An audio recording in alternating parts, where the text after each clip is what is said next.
We're seeing more examples of the government overreach, government power, or at least the attempt at it into our private everyday lives.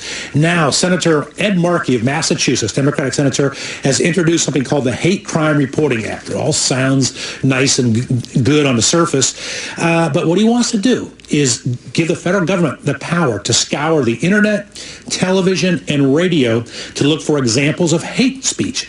It also smacks of clamping down on freedom of speech to me. The bill would commission a study to define what hate speech is and recommend how to stop it. The whole thing troubles me. I mean, no one favors hate speech. I don't know of any hate speech even happening on TV. Let's go to Candace, get your take on this. Well, I first believe that it's our God-given right to be able to say whatever it is we want to say.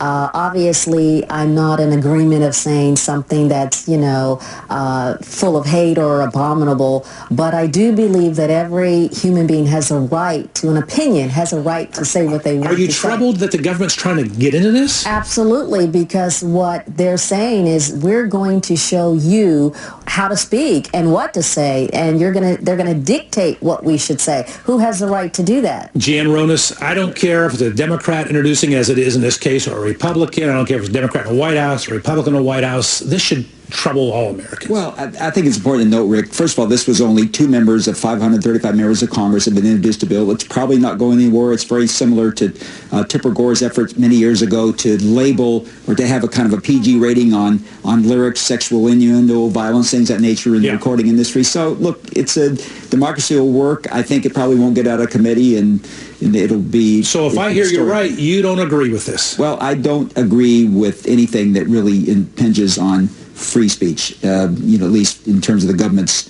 effort to control what we say. Ritu Basu from the Ayn Rand Institute, what would Ayn Rand say about this? Well, most people, the majority of Americans are not for hate speech. They do not support hate speech. It does not resonate with them.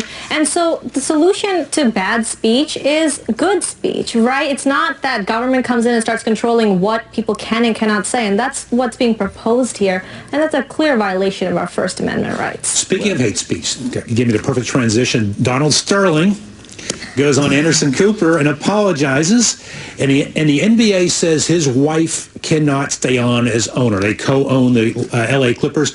Let's take a quick look at this video on that very topic. A good member who made a mistake, and I'm apologizing, and I'm asking for forgiveness. Am I entitled to one mistake? Am I, after 35 years? I mean, I love my league. I love my partners. Am I entitled to one mistake? It's a terrible mistake, and I'll never do it again. Let's go back to our Ayn Rand Institute scholar here. Ayn Rand is a favor of free markets.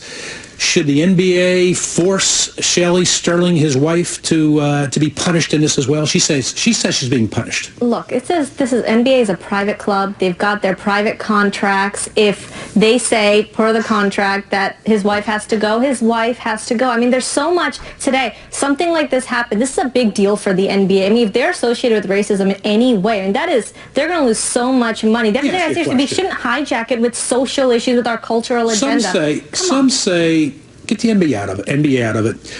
Let the free market decide. Those ticket buyers, those advertisers decide what happens to the LA Clippers. What do you say to that as a free market advocate? I mean, the NBA belongs to the owners. It belongs to the commissioner. That's the contract. We do not have much of a say. And in terms of all we have a right to do is whether I go buy a ticket tomorrow or not. That's my only right. Candace Chambers-Belida, his wife, Shelley, is now saying that Donald Sterling has dementia. I thought he had it when I saw the video in the first place, that he had that V. Stiviano, the girlfriend.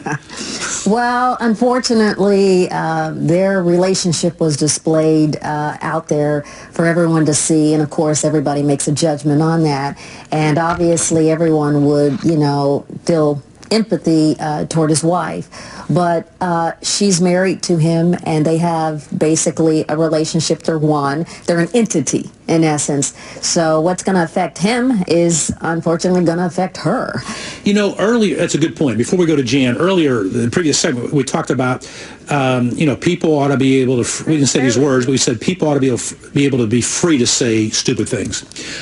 Are you concerned that he said something stupid in a private conversation, and now we see we see business forces stepping in to strip him of his ownership. Does that trouble you from the standpoint of private conversation and being punished? Well, I do think that, unfortunately, what he said was horrible. But because it was private, how many people out there say something privately in their home not knowing that they're recorded? Right. You see? So otherwise, you would have to condemn everybody on the face of the earth because somebody somewhere is saying something that's not right. However, because he allowed himself to be in this particular situation, this is just the outcome of the situation that he got himself into. Yeah. But I definitely think that, unfortunately, the internet, technology, everything that we have at our disposal, there's a camera following you everywhere you go. It's the world we're in, huh? Exactly, and a mic following you. What do you think? Jan Ronas, does he have dementia? Well, I don't know if he has dementia. Getting back to the issue as to whether the wife's going to be stripped of her ownership interest in the team, this is a real slippery slope for the National Basketball Association because the sins of the husband aren't necessarily visited on her. She's an independent person. Contrary to what Candace says, she has her own rights, and I think it's going to be real tough for the NBA to strip her of her rights as an independent person, as a woman, as a separate entity that her husband is stripping her of ownership. Now, according to the NBA, under the NBA institution, if a controlling owner's interest is terminated by 3/4 of a vote, 3/4 of other owners, all other owners in that team's interest are automatically terminated as well. Right. How's that apply to what you just said? Well, that doesn't mean that it's going to pass legal muster in a court of law. The courts will rule whether that is a valid provision in a contract. It may not be valid in that it inures to the detriment of Mrs. Sterling and her ownership interest. So, as an attorney, does this frighten you? Well, none of it frightens me. I mean, as an attorney, does the implications of this frighten you? Well, I think as a person who is a strong believer in the rights of all people, especially women, in these issues, that it frightens me that they would try to deprime her because they think that the husband's sins that are visited upon her. Especially this women. is not a You can't give anyone left a issue. chance to not play political. I wasn't playing any partisan issue here. But go ahead. I mean, this is not a women's rights issue. It's a contract issue. You can't just hijack it with, oh, I'm a woman, so now I suddenly have a right to override a contract. It's an innocent spouse's issue. Okay. I agree with you. It is an innocent spouse issue. However, just even the state of California, it's a community property issue. So they're both married. They have property together. And we got to leave it right there on that statement, Candace.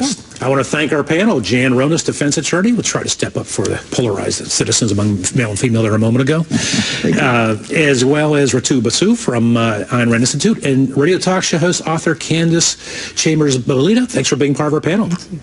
And I want to thank you, our viewers, for watching. We're right back at you again tomorrow, 10 o'clock Eastern, 7 o'clock Pacific. And now I leave you with our Amato Mio moment of the day.